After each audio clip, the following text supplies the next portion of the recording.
आने वाले कुछ दिनों में IIT जेईई एडवांस का एग्ज़ाम होने वाला है, तो उससे रिलेटेड बहुत सारे क्वेश्चन एग्ज़ाम में पूछे जाएंगे जो फिजिक्स में होंगे, और इसके लिए बच्चे उसमें अपीयर होने जा रहे हैं। तो बच्चों के लिए हमने कुछ क्वेश्चंस यहाँ पर बनाए हुए हैं, इसको डिस्कस करने जा रहे हैं। अगर आप इसको अच्छे से देखते हैं तो हो सकता है कुछ आपको बेनिफिट हो जाए, क्योंकि एज इट इज ये क्वेश्चन तो नहीं आएगा, आ भी सकता है और नहीं भी आ सकता है, लेकिन इसमें जो कुछ पॉइंट्स है उसका इस्तेमाल करके दूसरे क्वेश्चन जो होंगे उसमें आप इसका फ़ायदा उठा सकते हैं। तो आप यहाँ देख पा रहे हैं कि ये बड़ा रोलर है और ये छोटा रोलर है, जो रोड पे रोलर चलता है रोड को बराबर करने के लिए। तो ये बड़ा रोलर और एक छोटा रोलर है, इसका रेडियस स्मॉल आर है, इसका रेडियस कैपिटल आर है। और बड़े रोलर पर टॉप पर एक फोर्स P लगाया जा रहा है, और छोटा रोलर जो है रोलिंग भी नहीं कर रहा और स्लाइडिंग भी नहीं कर रहा है, ये रुका हुआ है, ना इधर स्लाइडिंग ना रोलिंग। ऐसे में बड़े वाले रोलर को इसके ऊपर चढ़ाना है, छोटे वाले रोलर के ऊपर बड़े वाले रोलर को चढ़ाना है ऊपर से फोर्स लगा करके। तो उसके लिए क्या कंडीशन होना चाहिए, यानी जो सभी सरफेस के बीच में फ्रिक्शन कोफिशिएंट म्यू है, कहीं भी कोई सरफेस स्मूथ नहीं है, सारे सरफेस ग्राउंड टू रोलर और रोलर टू रोलर सारे जो है रफ हैं। फिर से ध्यान दीजिए, ग्राउंड टू रोलर और रोलर टू रोलर सारे सरफेस रफ हैं, और सारे सरफेस का म्यू वैल्यू सेम है।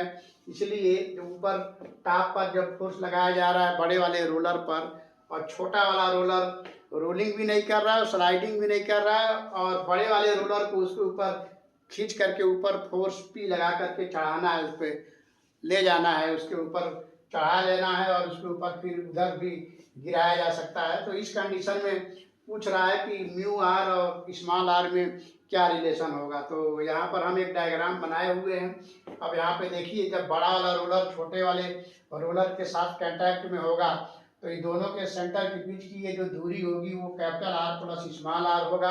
ये पूरी दूरी आर है, ये स्मॉल आर है, तो ये हॉरिजॉन्टल लाइन जो इस बेस के पैरेलल है, ये इसको इससे मिलाएंगे तो ये दूरी capital R minus small r आएगा। इस प्रकार ये जो एंगल बन रहा है, इस राइट एंगल ट्रायंगल में अल्फा बन रहा है, और यहाँ पर हम साइन अल्फा की वैल्यू लिख सकते हैं। साइन अल्फा हो जाएगा परपेंडिकुलर बाई हाइपोटेनस, तो ये हो जाएगा capital R minus small r upon R plus small r.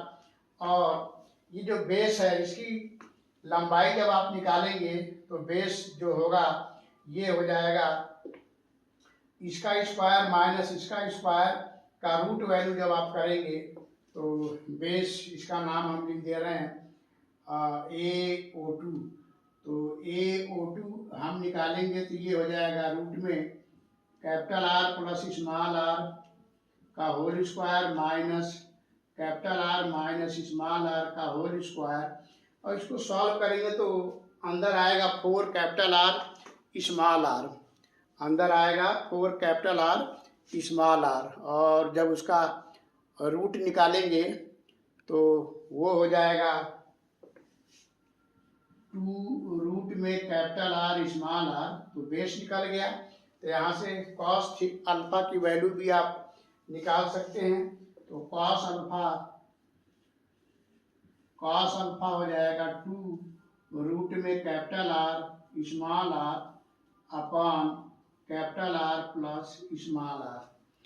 तो दिख रहा है कास अल्फा की वैल्यू, तो कास अल्फा भी निकल गया, साइन अल्फा भी निकल गया। अब देखिए, जब ये रोलर इसके संपर्क में है तो इस सेंटर टू सेंटर एक नॉर्मल रिएक्शन लगेगा, उसको हम N1 कह रहे हैं।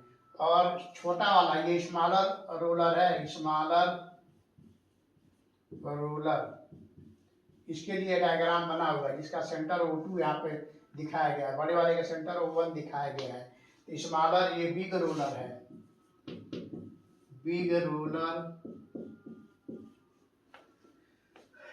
तो बिगर भी आप लिख सकते हैं, बिगर रोलर। तो यहाँ हो जाएगा बिगर रोलर। तो स्मॉलर रोलर के सेंटर पर इसका मास m लिया गया है स्मॉल रोलर का, तो mg होगा, और नॉर्मल रिएक्शन इस पर N2 होगा। फिर N2 के कारण ये इधर इसको जब इस पर चढ़ेगा तो इसको इधर पुश करने की कोशिश करेगा, इसलिए इस पर फ्रिक्शनल फोर्स ग्राउंड के द्वारा जो इसके ऊपर फ्रिक्शनल फोर्स लगेगा म्यू N2 लगेगा। और N1 के कारण ये जो इस पर रिएक्शन लगाएगा N1 उसके कारण इस पर, क्योंकि इस पर फिसलने की कोशिश करेगा तो इसके ऊपर जो फ्रिक्शनल फोर्स लगेगा, इसके ऊपर फ्रिक्शनल फोर्स बड़े वाले पे उधर लगेगा और बड़े वाले का छोटे वाले पे इधर लगेगा, तो ये म्यू N1 हो जाएगा। अब यहाँ पे देखिए ये यहाँ से ऐसे मिलाया गया है, एंगल अल्फा आया है तो इसके पैरेलल है तो ये भी अल्फा होगा। ये देखिए ऐसे ये एंगल अल्फा था तो सेंटर टू सेंटर ये जो लाइन है इसको मिलाया जा रहा है, ओरिएंटल से अल्फा है तो ये भी अल्फा होगा।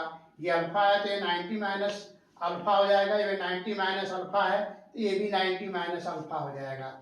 अब इस सारे फ्रिक्शनल फोर्सेज में और नॉर्मल N2 और इसमें हम Fx निकालते हैं तो Fx कंपोनेंट हो जाएगा, Fx कंपोनेंट। यहाँ पर देखिए N1 का ये अल्फा है तो ये भी अल्फा होगा, यहाँ से ये भी अल्फा होगा तो N1 का इधर कंपोनेंट लेंगे तो ये आएगा N1 cos alpha minus mu N2, और इसका म्यू N1 का हम हॉरिजॉन्टल डायरेक्शन में कंपोनेंट लेंगे तो इधर से हम ऐसे करेंगे तो ये 90 माइनस अल्फा आएगा, इसको ऐसे बढ़ाएंगे तो 90 माइनस अल्फा, फिर इसका इधर कंपोनेंट लेंगे तो हॉरिजॉन्टल डायरेक्शन में तो ये कॉस आएगा तो यहाँ पर लिखेंगे म्यू N2 कॉस 90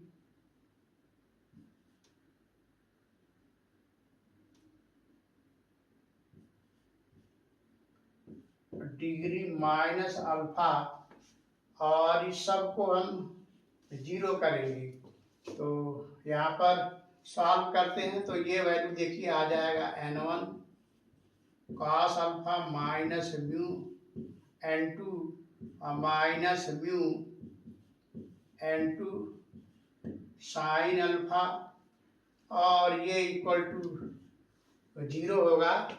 तो यहाँ से हम देख पा रहे हैं कि N1 cos alpha equal to हो जाएगा म्यू कामन लेंगे और इधर हो जाएगा म्यू N2 कामन लेंगे तो म्यू N2 जब कामन लेंगे दोनों में उधर जाएगा प्लस हो जाएगा तो 1 प्लस साइन अल्फा आएगा।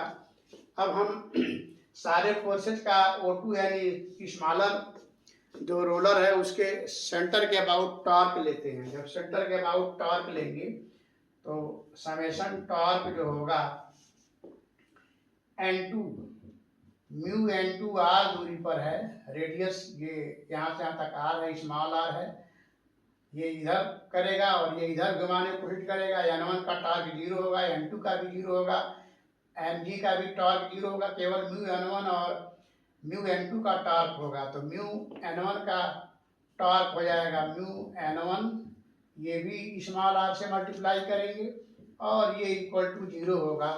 तो यहाँ से हम सॉल्व करेंगे तो हम देख रहे हैं N1 N2 के बराबर आ रहा है। इस प्रकार यहाँ N1 और N2 दोनों आपस में बराबर हैं तो कैंसिल हो जाएंगे। तो इस प्रकार कॉस अल्फा आपको मिला म्यू 1 प्लस साइन अल्फा।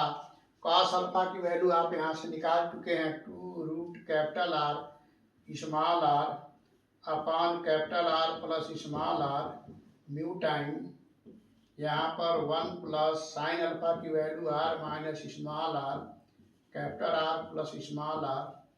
और फिर इसको जब आप सॉल्व करेंगे तो capital R plus small r cancel और इसको एलसीएम लेके सॉल्व करेंगे तो ऊपर आपका आ जाएगा और 2r, तो ये हो जाएगा 2 root capital R small r, यहाँ म्यू टाइम 2r आएगा और 2 कैंसिल हो जाएगा। इस प्रकार म्यू का वैल्यू आ गया रूट में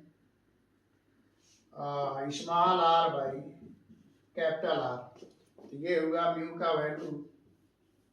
तो इस प्रकार जो हमें कंडीशन मिल रहा है, कंडीशन ये होगा कि म्यू की वैल्यू इसको इसके ऊपर खींच करके चढ़ा देने के लिए म्यू की वैल्यू जो है ग्रेटर देन और equal to small r by capital R के बराबर होना चाहिए। और हम उम्मीद करते हैं कि इस तरह के क्वेश्चन अगर होता है तो आप ज़रूर कुछ कर पाएंगे।